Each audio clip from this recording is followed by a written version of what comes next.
पहले पानी जितना यहाँ को 27 साढ़े 27,000 कुसक आया था जी। कई दिन पहले बीच में उतर गया था। आज फिर बढ़ोतरी हुई है। मेरे जो टांचा था ना पानी का, उससे अब बढ़ के आया पानी। पानी बढ़ रहा है और अब भी बढ़ रहा है। अब यहाँ खड़े खड़े 2-3 इंच पानी और बढ़ गया, तो खतरे के निशान पर है। पानी बढ़ रहा है तो सभी जिम्मेदार लगे हुए हैं जी। प्रशासन से या मैं पैसे बात करूं किसानों से, मजदूरों से, उनसे आप क्या अपील करना चाहोगे? पहले देखो, प्रशासन बहुत बढ़िया काम कर रहा है। प्रशासन ने इतनी मनरेगा द्वारा गट्टे मिट्टी सभी यहाँ देख लो, ये आपके सामने वो सारी मनरेगा बैठी है, तो काम बहुत दे रही है। सरकार की तरफ से कोई कमी नहीं है। अभी अभी मैंने फ़ोन किया एसडीओ साहब को, तो वही कहता मैं 4 बंडल अभी तारे की ओर भेज देता हूँ। और डीसी साहब ने भी कल फ़ोन करके कहा था भी जो भी नाली पर किसी किस्म की कोई भी दिक्कत है तो मेरे को फ़ोन करा, उसी टाइम उपलब्ध कराऊंगा। तो पूरा का पूरा प्रशासन काम कर रहा है। और जिम्मेदारों से मैं तो यही अपील करूंगा, अब सारे हैं कि ये खतरा है, ये 2 दिन का है। इसमें अगर 2 दिन रखवाली हो जाए, 2-3 दिन में पानी निकल जाएगा तो राहत मिल जाएगी। नहीं तो जिस तरह पंजाब में बहुत बुरा हाल हुआ है। और एक तो ये नाली का, और एक जो नहर है जो ये हिसार से ड्रोन आ रहा है, उस नहर में बहुत ज़्यादा खतरा है। वो नहर पूरा गांव तलवाड़ा है या और कोई पीछे से जितने भी गांव आ रहे हैं, सभी के सभी पब्लिक नहर के ऊपर बैठी है।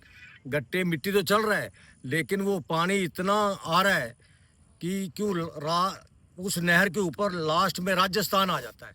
राजस्थान की दीवार लगी हुई है, वो गांव तलवाड़ा खुद टहल के ऊपर पड़ता है। इसी कारण वहाँ पानी फुल खतरा है, वहाँ टूटने का खतरा है। मैं डीसी साहब से ये भी करूंगा कि उसको पानी को कम कराया जाए नहरों में।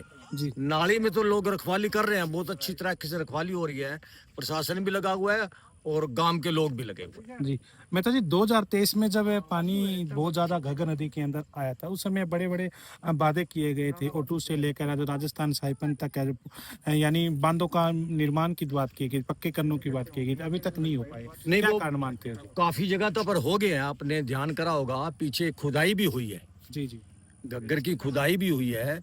15-20 दिन यहाँ चलता रहा है, लेकिन जो पक्के बांध की बात है वो कुछ ना कुछ बकाया पड़ा है उसमें काम, वो शुरू हो जाएंगे।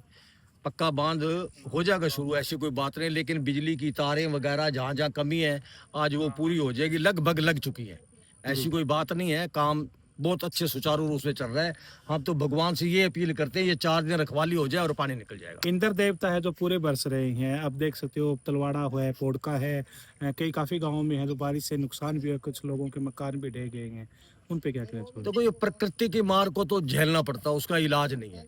बाकी प्रशासन की तरफ से और गांव के लोगों की तरफ से कोई कमी नहीं है। जी तो जो सारा है यहाँ जो अपन खड़े हैं, यह सब चावल लगा हुआ था, इसके ऊपर पानी फिर गया। जी। तो मैं ये भी अपील करूंगा कि इनका भी कहीं ना कहीं पेटा पूरा किया जाए। जी। सीएम साहब से आपने इस बारे में क्या आपकी वार्तालाप हुई आपकी? माननीय मुख्यमंत्री जी से बात कही थी आके जो भी मेरे को जरूरत है मेरे को भेजना, उनका पोर्टल खोल दिया जाएगा उस एरिया का, उस पोर्टल में भर दो, जो भी उनके नुकसान है वो सारी की सारी पूर्ति कराने का फसलों काम को करेंगे। लेकर या कुछ मकान जिनके मकान डे उनके लेकर बाबूजी? मकान जो रजिस्ट्री के अंडर है, जी। बगैर रजिस्ट्री वाला तो मैं कुछ कह नहीं सकता। जो रजिस्ट्री के अंदर मकान है, अगर वो बरसात के कारण प्रकृति से गिर गया है, उसका भी कुछ ना कुछ डीसी साहब को भेजेंगे। जितना है हो सके तो करवाने का काम करेंगे। शुक्रिया जी।